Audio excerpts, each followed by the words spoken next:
my message is the following. 2023 is going to be a difficult year for the world.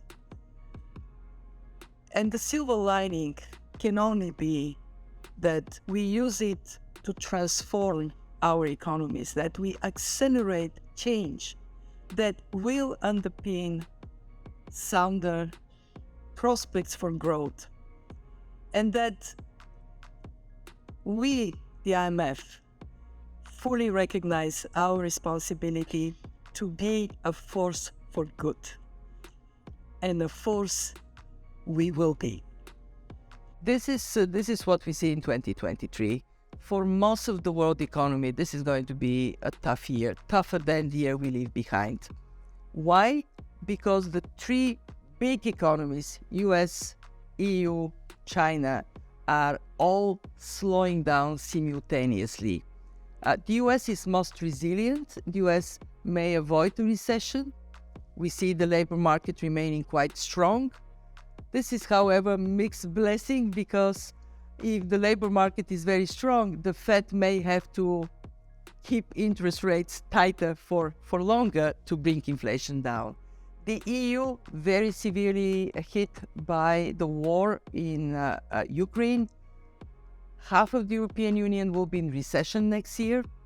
China is going to slow down this year further. Next year would be a tough year for China. And that translates into negative trends globally.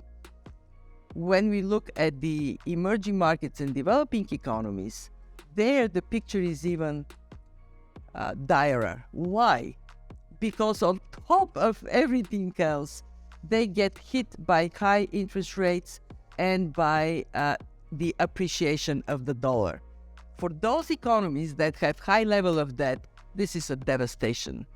What's up, everyone? Today is another day this year that we all come to the realization that the worst is yet to come. It's truly crazy, especially for anyone who doesn't want to invest in crypto, saying it's a decentralized Ponzi scheme. For all my crypto fans and lovers out there, Flare is finally live, and I am sure you are all excited. But let's be honest, it didn't turn out exactly as we all thought. The price keeps going down, and that is a big concern to many who actually invested in it. All in all, stay tuned as we explore what this means and how you can prepare yourself for the future. That said, let's roll that intro. As always, welcome to Moneyside, your favorite crypto channel. If you're new here, hit that subscribe button and turn on notifications so you get updates when we drop new videos. Don't forget to smash that like button, and you can always leave a comment or a question or a prediction in the section below. The Flare happens to be one of the biggest airdrops of the year, and it's going to change the whole cryptoverse as we know it. What's even more interesting, Flare is set to highlight the best parts of the XRP ledger and XRP, which are the bridge currencies of the future. XRP has and always will be the king of crypto, and the only thing that's holding this coin back is the current lawsuit that's been going on with the SEC, which is about to be completed. At the same time, Flare isn't going up as what we all expected, and considering they delayed the airdrop quite a bit to improve the network, I think everyone banked on it going up and not down. But I have a simple idea. Crypto is something that we all plan on holding for the long term. It's not a one-time thing. That said, why don't we all hold this coin for the long term? In short, because holders, hodlers of Flare, the tech behind this crypto is promising. And on top of that, it's built onto the XRP ledger. That said, it has all the optimum factors to reach the next level. All we have to do is wait for it to go to the moon. Right now, it's trading under 5 cents on the dollar, but that will soon change. Unfortunately, since its launch, Flare has been falling drastically. And I get the frustration that we all have, but that's the world of crypto. In the long run, we all will win. Instead of scalping, it's better if you hold and wait for the bullish trend to begin. And trust me, it's going to happen sooner than you think. Most people are now running to crypto for salvation as the world economy falls into a serious depression, which could cause a shift in power. Pretty soon, everyone is going to want to jump into the crypto pool, the crypto world, if you will, through CBDCs, and XRP will become the bridge currency of choice. So guys, keep trading and just wait and see what is about to happen next. The money market funds experienced acute liquidity strains. You all remember that. This reflected a structural liquidity mismatch at the heart of their operations, with them offering on-demand liquidity to investors while at the same time investing in more illiquid assets. That is because we must contend with potentially new sources of financial stability risk. For example, one area in which the financial system is adapting to new technologies is in the so-called crypto assets and decentralized finance, DeFi. Crypto assets are exceptionally volatile and pose considerable risks to consumers. Recall, after peaking in November 21, that was just a year ago, the price of Bitcoin fell by almost 75% in 1 year. And only last month, we saw the chaotic, complete collapse of FTX, a crypto asset exchange once valued at $32 billion,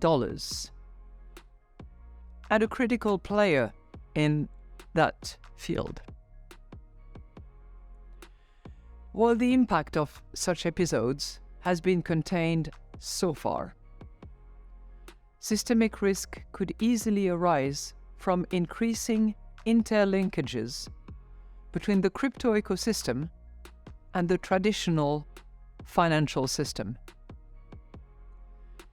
Policymakers, including macroprudential authorities, must carefully consider if and how the crypto ecosystem needs to be regulated. Europe has been at the forefront here with the Agreement on the Markets in Crypto Assets Regulation, also known as MiCA. Its swift implementation is key to closing regulatory gaps, with MiCA providing a consistent framework for crypto asset issuance and service provision in the EU. Implementation is a few months, if not a couple of years away, unfortunately. But be it as it may, this can in any event only be a first step.